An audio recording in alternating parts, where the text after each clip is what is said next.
You know, I talk a lot about escalation, about the tactics, about the perception, about a potential for a coming civil conflict of some sort. I don't know necessarily what that would look like. But we have this story today from Politico. A former aide to a Democratic senator has just been sentenced to 4 years in prison after pleading guilty to 5 different felonies. Apparently, this aide hacked into computer systems and then released private information on 5 different Republicans because of their response to the Brett Kavanaugh hearings. So think about where we're at now. You have somebody who believes the fake news. They smeared Brett Kavanaugh with a bunch of stuff that was just not true, or even if it was 30 years ago, uncorroborated. We have no way to act upon any of this. No one knew what was going on, and several people recanted. And this person then breaks into a computer system and releases the private information of Republicans, committing 5 felonies and pleading guilty. To me, that's a terrifying escalation in the tactics and the perception. Whether or not Brett Kavanaugh did anything wrong, this person truly believes the other is evil. And as we see people like Ocasio-Cortez escalate their rhetoric, now it reaches a national level conversation where they're repeatedly using the language of war. Interestingly, this leads me to finally an article I've pulled up from the Southern Poverty Law Center that accuses conservatives of doing quite literally what the Southern Poverty Law Center is doing. So in this video, we're going to start with looking at what happened with this aide, why they committed this crime, why they targeted Republicans, but I want to talk about what I see as a continued escalation. When it comes to any kind of conflict, you need to have demons, monsters on one side. And if either faction or tribe views the other truly as a monster that is irredeemable, that's when you get to the point of no return. For someone to break the law in this way and release private information, and one of the people affected was Rand Paul, who was physically attacked, you have to understand, this is where it gets scary. We see people at Vox like Carlos Maza call for milkshaking. Sure, it's low level now, but there truly has to be a break. This idea that the other is irredeemable before we escalate into something truly dangerous. So let's get started from the first story from Politico.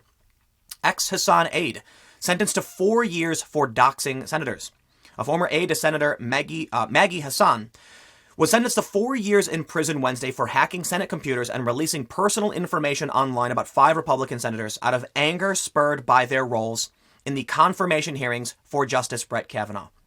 U.S. District Court Judge Thomas Hogan said the sentence for Jackson Cosko, 27, was needed to send a signal that criminal harassment driven by political motives would be punished severely in an era marked by extreme political polarization. And this is why I felt like this was a good entry into, the updates on the Ocasio-Cortez thing, because the judge said it.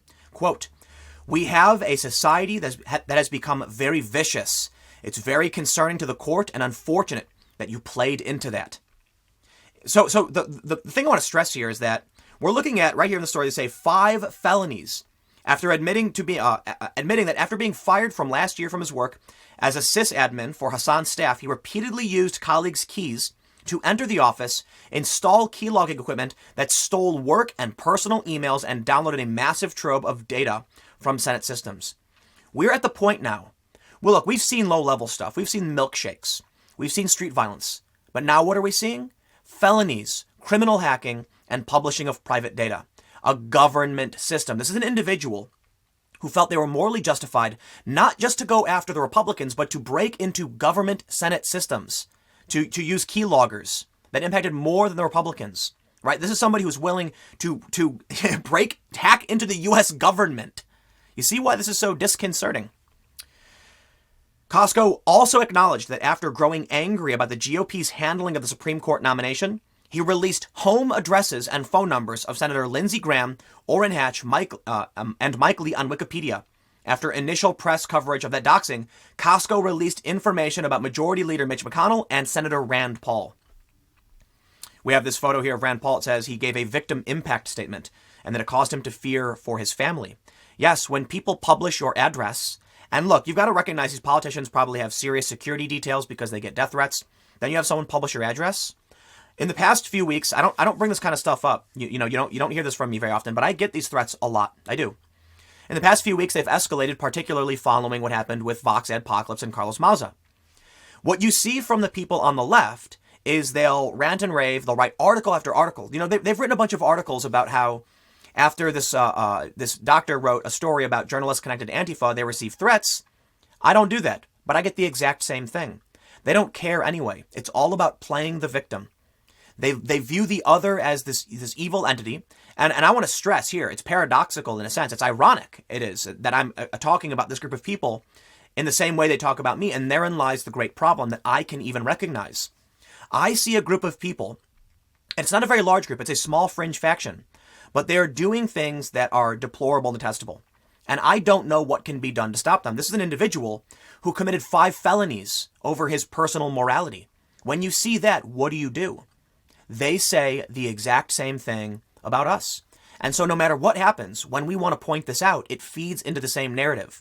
We'll get to that story in a second, though. So let's move on and get more into this, what's going on with Rand Paul. Cosko said he received a victim impact statement only from Paul, who said the event caused him to fear for him and his family. It was a rather vicious offense, Hogan said. That was totally unjustified. We need to send a message out there. We need to have some deterrent and community understanding. Shortly before the sentence was handed down, Cosko stood at a courtroom lectern and apologized. I take full and complete responsibility for my actions. I am embarrassed and ashamed for what I did. Cosko said that he'd been struggling with substance abuse and mental health issues, and that the judge's decision earlier this year to let him enter a treatment program was pivotal. I firmly believe that it saved my life, he said. This kind of reminds me of The Dark Knight, the Batman movie, where they talk about how the Joker preys on people who are mentally unstable. And the reason that's important, like the reason I think of this, is that you're not going to see, for the most part, regular run-of-the-mill middle Americans engaging in this kind of behavior. It really is going to be those who are truly unwell, who spark who ignite the flames of whatever conflict we're seeing. There are a lot of people, I mean, you've been on Twitter, you've seen it, they're unwell. And they're extreme in their positions, but because they play the victim, people on the left will give them sympathy they don't deserve. So, we'll read a little bit more. I want to carry on to talking about this sympathy for tribes. Prosecutors had sought a 57-month sentence, while lawyers for Cosko asked for a 2-year prison term. Hogan said Cosko's actions put senators, their families, and others at risk. You exposed them. People may want to harm them in our polarized society. Even the judge can recognize that we're in this dangerous space. Prosecutor Demian An said Cosko's actions amounted to the largest data breach in Senate history. These are deliberate and malicious crimes that the defendant engaged in, An said, accusing Cosko of months-long, deliberately planned, meticulously executed crime spree. In his 2-minute statement to the court, Cosko said that he'd been struggling with substance abuse, and why do they repeat that in this story? Anyway, let's move on. Sorry, Politico repeated that. The probation officer indicated he's lucky he wasn't dead, the judge said. Defense attorney Brian Stolars stressed that Cosko had changed his life dramatically since his arrest in last October and cooperated with investigators, leading them to hidden evidence like computer equipment he stashed in an oven. So I think we get the point. The point that I wanted to make in talking about the story, because there's a lot more that I want to get into that I think is extremely important in terms of tribal defense and escalation. One thing that I thought was truly respectable was MSNBC's Chuck Todd. He started trending on Twitter after saying Ocasio-Cortez's concentration camp comparison distracts from migrants' plight. He called her out, said she was wrong, and he expressly criticized words and phrases she used, like saying never again, which is a direct call to World War II Germany. We know what it means, and she said it. But now she's trying to act like she didn't. In the story from Newsweek, they say, NBC News' I believe it's NBC News. I thought it was MSNBC, but NBC News' Meet the Press moderator Chuck Todd has taken flack on social media over a segment criticizing Rep. Alexandria Ocasio-Cortez. He took issue with AOC's use of the term concentration camps to describe detention centers at America's southern border. Good on him. You know, I don't want to accuse him of being a Democrat or on the left, but he is perceived that way. And he talks about how people don't want to call her out. People are so entrenched in tribalism that instead of saying, hey, you're wrong, don't do this, they just find some ridiculous way to defend her. They say, oh no, she wasn't really talking about this. Some people say, oh, but the camps like this have existed in the Boer Wars. And you want to refer to all these past instances, but no, that's not what the phrase is referred to in today's nomenclature. Like the connotation is specific. We know what it means.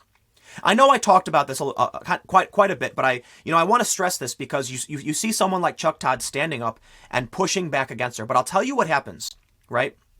On Meet the Press, they say, Ocasio-Cortez's comparison to ICE detentions to concentration camps did border detainees a tremendous disservice. She said she didn't use those words lightly, Chuck Todd said. Well, neither did I. Chuck Todd said, "That makes no sense," in one breath. I believe that's what it says, quote, "That makes no sense," in one breath. Chuck Todd, I'm sorry, this is somebody else. Todd faced a backlash on Twitter over the segment.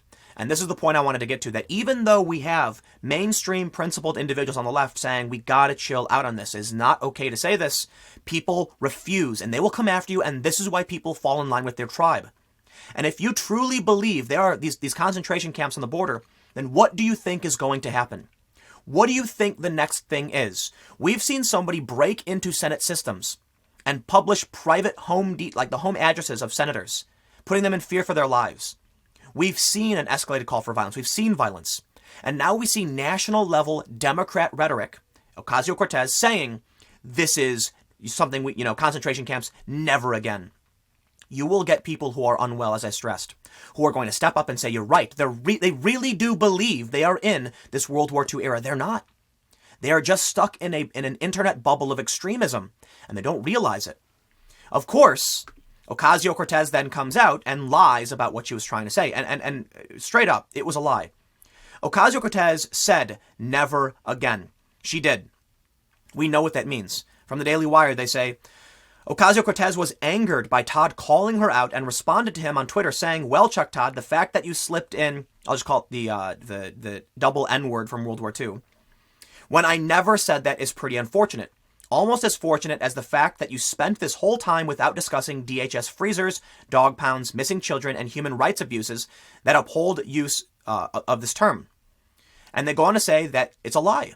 Ocasio-Cortez in her video specifically said, quote, never again.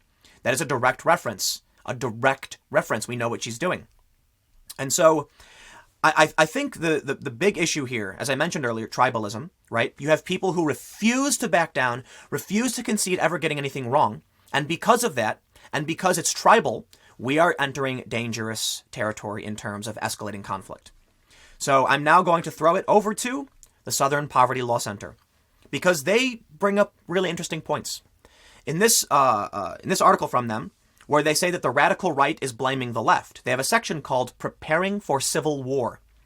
They say, what makes the myth of the violent left so dangerous is that it not only creates a common enemy for those from the mainstream to the extreme right, but also justifies violence against those perceived enemies by providing a cover of self-defense. It should be put plainly, what the radical right wants is violence. So here's the important thing.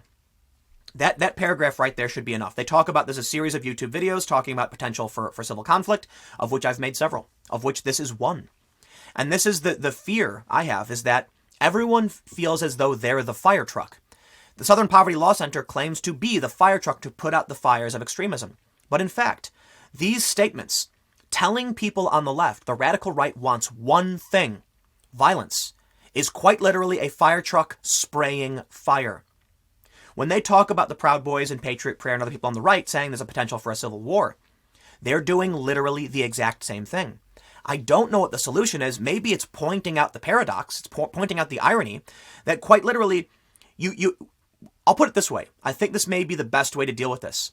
There are absolutely elements on the fringe right who are extremely dangerous and have used excessive, extreme force to end life, and it's terrifying. But then you absolutely have low-level, blunt force attacks from the left, right? So compare it to the use of death by 1,000 cuts versus one single act that is particularly extreme. They both exist. There's threats from both, but you have the few and far between on the right, and the many, many on the left. The left is a collective. Each individual is weaker, but together they are creating serious problems. On the fringe right, we have these problems. So my perspective is that I'm not super concerned with the fringe element of the right because there's so few of them. If we have a decent security apparatus and law enforcement, we can catch these people and stop them, and we often do. We look for these, more, extreme actors. On the left, however, we have growing rhetoric from digital media. We have growing rhetoric from individuals, activists, and celebrities to start committing these acts, to throw milkshakes. It starts with milkshakes. But then you end up with someone breaking into Senate systems. It wasn't a Republican who did that. When you have these low-level, skirmishes and low-level acts on the left, but over and over and over again, that is going to escalate things dramatically and much more quickly than these fringe elements on the right. I look at this story from the Southern Poverty Law Center, and I feel like they're just so... It's like I mentioned in the video I did before this on my second channel, that they live in an alternate reality. Why, absolutely, you could criticize the fringe elements of the right, for, saying they live in an alternate reality. Absolutely, there's just not that many of them, and they don't really do anything. The few that do exist are dangerous. Absolutely. We rely on law enforcement to stop this. The low-level stuff is also terrifying in its volume. Breitbart, for a while, maintained a list of all of the instances of harassment and assault on Trump supporters since Trump started campaigning. And I think at last count, like 6-7 months ago, there was over 800, which means, what, like 2 per day? Or maybe one to 1.5 per day if we want to go back further. I don't know exactly when they started keeping track, so if we're going to assume 2016, then we're looking at almost 1 per day. That's a lot. That's a lot of low-level stuff. How many major instances of violence have we seen from the fringe right? We've had a couple, we did, and they're particularly more dangerous. So I think there's absolutely, a reason to track those groups and make sure none of that stuff, happens. But that's true for anyone. That's true for any crime. I don't care why you're motivated to end someone's life. We want to stop you from doing it. It doesn't matter if it's political. It doesn't matter if it's, 2 guys who just, cheating on a girlfriend or something. We try and stop these. But you also have religious acts. They're not political. As Majid Nawaz says, you've got the extreme left, right, and then from the heavens above, because you can't really define what the religious stuff is. We want to stop all of it, for sure. And so the left falls back on this, saying, aha, we can point to these one particular moments in time that were really, really bad. But because the individual actions of the left aren't as newsworthy, there's more of them. They're also very bad, and 2 things can be true at the same time. They don't get the same coverage. I ask my friends, do you know about the bike lock basher in Berkeley? They say no. Do you know about the guy in Portland with a club who hit the Bernie supporter? They don't. Do you know about in Boston when they dragged the woman across the ground trying to rip the flag away from her? An old lady was being dragged on the ground. They don't know about this. There's a bunch of other events that are a bit more extreme I could talk about, but I don't want to get too hardcore in that kind of conversation, especially because I think we're deviating from the original point. So I wanted to highlight this, but let's get back to the main story and kind of wrap this up. So that is not the main story. We'll read the final conclusion here from Politico on the aide, Cosko, who is now going to prison. They say, asked about new charges. So I guess they're talking about something else here.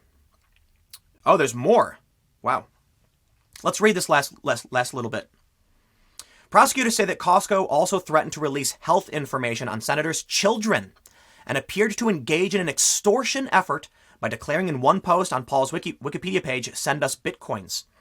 A spokesman for Hassan, Aaron Jacobs, praised law enforcement for investigating and prosecuting Cosko. Senator Hassan is very grateful to Capitol Police and the U.S. Attorney's Office for their work to bring this individual to justice for the crimes he committed. Asked about the new charges against DeForest, Davis, Jacobs, and Hassan appreciates the work of Capitol Police and U.S. Attorney's Office in pursuing justice in this case. So I guess there's a lot more. It looks like what they're referring to is that DeForest Davis's keys were repeatedly used under the office, so there's potential something else there too. I don't want to get into all that. That's why I kind of stopped halfway. But without making this video too long, the point I want to end with and just leave you with is that so long as people view each other as monsters, that creates the conditions for true civil conflict. So long as people only focus on one group, that creates the conditions for civil conflict. I understand why there are people on the right who are concerned with the left. The left tends to go after run-of-the-mill conservatives. I understand why the left is concerned with the fringe elements of the right. They're extremely dangerous. Both can be true at the same time, and we need to have an honest discussion about how we deal with it. But in the end, what really scares me, there's no mainstream media apparatus for the fringe right. There isn't. They've been pushed aside and they're considered just gone. But on the left, you have Ocasio-Cortez in Congress pushing this rhetoric. They are truly in the mainstream. Even right now, the Democrats want to pass border funding, and the far left is obstructing this. This is what worries me. This is why my politics lie where they lie. We need to make sure, no matter what your ideology is, it is not acceptable. Don Lemon goes on TV and says, talking about Trump, it starts with small i's and becomes something more dangerous and extreme, fringe far right. But the same is true for the left. The problem is the left is tolerating the insanity. Ocasio-Cortez should be shunned and called out, as Chuck Todd did. But of course, for tribal reasons, they push back on Chuck Todd, the few, one of the few principled individuals who's going to tell Cortez, no, you cannot say these things. Of course, there's people like me. Of course, there's YouTubers. But Chuck Todd is on the mainstream news, and he's pushing back, and they come for him. That's going to disincentivize anyone else who would dare challenge the tribe. And that's why I think these elements of the left are getting dangerous. They're growing. But it is what it is. I'll leave it there. I think you get the point. Comment below. We'll keep the conversation going. Stick around. More videos to come on my second channel, youtube.com/TimCastNews, starting at 6 p.m. For those on the podcast, this is probably the first one, so you're going to have, 5 more or whatever. But thanks for hanging out, and I will see you all next time.